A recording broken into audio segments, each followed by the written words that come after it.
scary. You know what they would do? They would come to my elementary school with films to show me how to protect myself from a nuclear fuck holocaust. They would show this giant nuclear fucking bomb just blowing the shit out of everything. Goats and monkeys flying everywhere. The windows of the elementary school blown out, the teacher banged up against the fucking blackboard.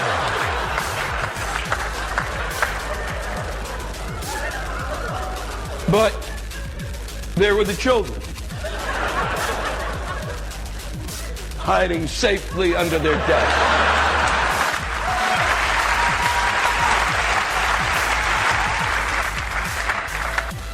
Every 2 weeks when I was 9, my elementary school would have an air raid drill. I guess to remind me I could die at any minute. So I'd go hide under my desk, put my hands over my head, and look at my penis and say, "Goodbye, old fella." And we just become friends. And I'm sitting there thinking, the adults in the community have said that I could protect myself from a fire fuck ball by hiding under wood.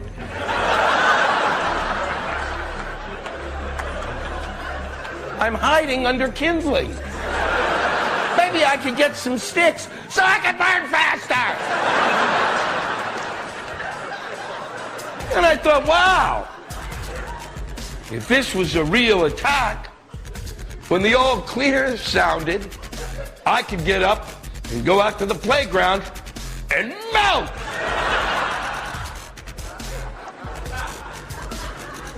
So why was I surprised when our leaders couldn't find the weapons of mass destruction? They couldn't find them. Nobody could find them. And nobody takes responsibility. Are you fucking kidding me? How is there no accountability? How is that fucking possible? They failed on a massive fucking level. And there's nobody's taking responsibility? Are you fucking kidding me? If you had somebody who you worked with who just fucked up like these idiots did, they'd be gone. What if I came out here tonight and said, I'm not really a comic, I'm a magician. Watch me make this rabbit disappear. And then I just rip the fur off him. Close enough, fuckers!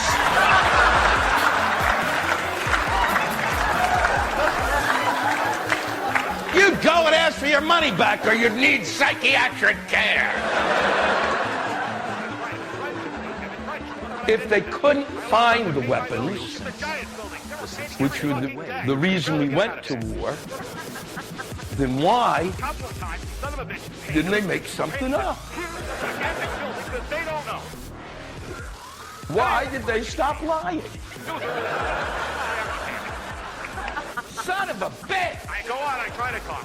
What's so tough? The guy's sweating in the fucking sun. They could have done it simply. Just send 2 kids to Kinko's. Spending fucking hours. I need the picture of a camel. I'm pretty sure, Sam, I'm pretty sure that painter was painting between 5 and 8 hours a day, every fucking day. He was also painting that goddamn building the day after he had surgery, I tell you, surgery, to pull out some infected gallbladder. Goddamn painter was painting the building the next day. But you know what? Now that he left, now that he made a paint company called Gorilla Paint Company, traitors. Bottom feeders. Fucking bottom feeder, how dare you! Hero to zero, hero to zero, hero to zero. Yep. Hero to zero. He's a star, he's great, we love him, I never heard anything like it, it's great, it's awesome, it's amazing, wait till you're here. 12 seconds later, you're fired. Get out of the building. And then they have the guy escorted. What's up with that, Sam? When you get fired from a company, they grab, you get your box of shit. You're not allowed to log onto the computer anymore. Can't say goodbye. No, you got to do the death march, the long walk in front of all the other employees, all these people you've been working with that you cared about and shit. But on a dime, you don't care anymore. You're fired. So they got the security guy, and you do the perp walk. And your friends look at you because they know the boss is there, and they kind of like acknowledge you with their eyes, like, "Sorry, bro." Yeah, Good thing we'll call it's you not later. me. Good thing it's not me. Meanwhile, over at this giant fucking never-ending building that's being painted by painters from Gorilla Paint Company for nothing, those bastards taking advantage of our building. You know what they did? No, I know one for a fact. Occasionally, elves would come in. There were elves in the middle of the night, Sam. Elves came in and painted the building for them. In the morning, there was a wonderful 2-hour painted segment just ready to fucking go. But he's trouble. Trouble, I tell you. You have no idea what it's like to work for these painting company. And you know what? So Gorilla Paint Company, they go off and they start painting another building. Yeah, they said, fuck this shit. I'm out of here. I'm out of here, I tell you. Because, you know, the guy that was running the show over at that big giant building where they were painting for free? Bringing the paint every day and painting for free? Those sons of bitches. The guy's just a bully. A bully. A fucking bully. I think he's a short bully. Because I tell you what, my man. You ever seen a hamster standing next to a wolverine? Wow. But I tell you, the goddamn hamsters, and they get behind a keyboard, when they're 100 miles away, they're brave, those little hamsters. Talking shit to a goddamn wolverine, can you believe it? But he don't care, because he don't care about his family. Okay. Because I'm not exactly sure what the situation is, but I have gleaned enough through personal conversations. To bring it up now. I'm such a good friend. You know, I had this friend one time. I met him, I was friends with him for a few months, you know. I'm a trusting guy, Sam. I always spill the beans. Sure. Yeah. I mentioned to him one time that I shoplifted when I was a little kid. It's horrible. Things didn't work out. I went on my own way. It wasn't underhanded. It just didn't work out, baby. I'm sorry. Right. We're not meeting each other's needs anymore, right? I love you. Just ain't in love with you anymore. So it was Probably time to move on. it was a breakup. Yeah, right?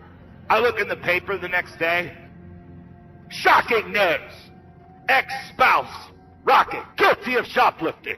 And then they got a picture of me except I'm an old man. It was reverse Trayvon, right? It's not a little kid, it's an old guy, right? So I'm so glad that I shared that personal information with the guy. So now the whole world knows I was shoplifting when I was 8 years old. Son of a bitch! Scumbag! Well, it's one of those things you probably weren't that good of friends. It was a business arrangement. And another thing I tell you. I heard a guy on the corner the other day. Mostly a piece of shit homeless guy, but anyway. He was talking to another guy. He's slamming some guy because he takes antidepressants. Jesus Christ, Sam, who in this world doesn't take antidepressants anymore? Well, you and I don't. And he's wrong. But nonetheless, he's a homeless guy. What does he know? This is a homeless guy that's fucking divorced. Or gonna be. But he was pissed off at the other guy on the corner. The upright standing guy. The guy that keeps painting the building all fucking day for free. That son of a bitch. Painting those buildings. I provided the building for you to paint. Yeah, but I provided my own drinks. So what? What you do has no value. None. I'm here to conquer the world. That's right. The hamster and the badger. It was a Wolverine. Wolverine. But you know what? That's okay because everybody moves on.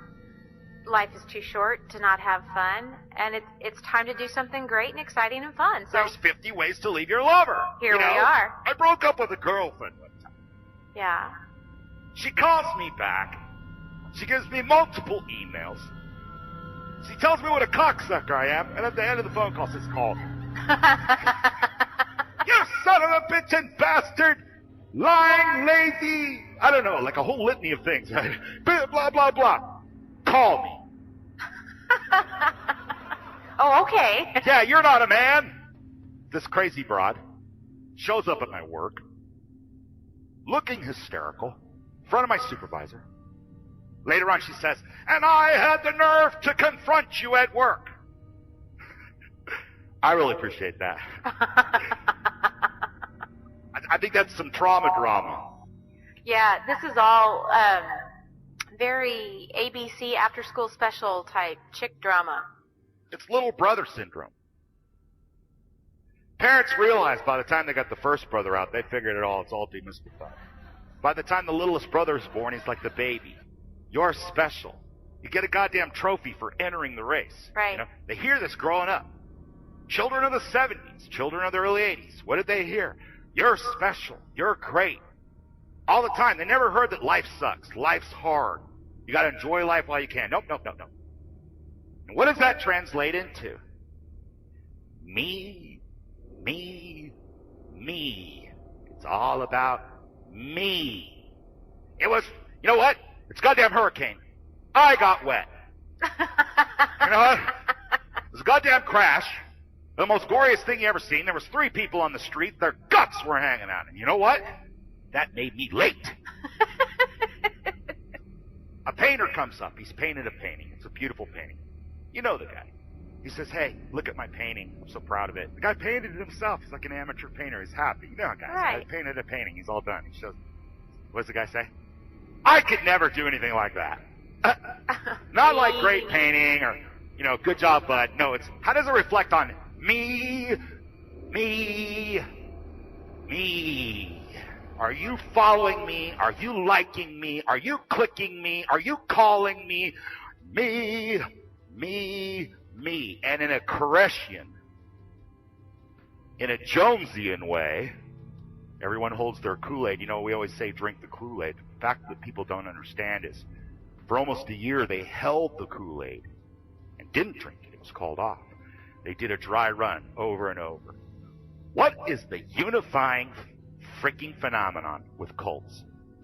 Go down the list. Cults, you know, Moonies, Koreshians, Jonesians. What's the defining thing?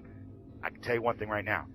You say a fucking word against that spiritual leader, you'll be in behavior modification. How dare you? This guy's inspired. The Holy Grail of truth. Koresh comes out and says, I had a revelation last night. Everybody in the room like, oh shit. He's seeing who's going to jump out the window, you know. God told me that only I can have sex with all your wives. Sorry. Oh, and one last thing, you're not allowed to have sugar anymore. He did shit like that. It's called cult of personality. They thrive on that shit. They need a social group. They need a dynamic. It's Mansonian. You know, the kids. You get all the people together, the weak ones, the ones that want friendship, the vulnerable people. These types don't attract other alligators. No, they attract people that just want to connect with somebody on an honest level. And I would say the majority of people in that circle around David Koresh, they've been injured. They've been hurt somewhere. And when they see this charismatic leader who just has all the answers and all the ambition, and they are going to conquer the world, it's on their shoulders to conquer the world. You listen to me as I conquer the world. And those kind of people, I'm included. If you've been traumatized, now see, by admitting that I've been traumatized, that'll give someone more ammunition to bring up later when I don't paint their house. But if you've been traumatized, you may have a tendency to have an affinity for these types of personalities, and you get drawn in. And after a while, you balkanize. And you can't say anything against them whatsoever. And you can't criticize. You can't even give a goddamn suggestion, or you're complaining. You'll be ushered away into a camp. You'll be ostracized from the group. That's a hallmark. Ostracification from the group. You're either in all the way or out all the way. You're completely for me, or if you even fart sideways, if you think you're going to leave, Sam, you're a traitor. See how personal that is? It's a traitor. It's not business. Hey, I got to go. Listen, I'm done mowing your yard. There's the $5. Hey, thanks, buddy. And you leave. And you go mow somebody else's yard. And later on, that guy's sitting in the goddamn living room going, you know what, that kid, he was mowing someone else's yard. I feel so betrayed. Because why? Because that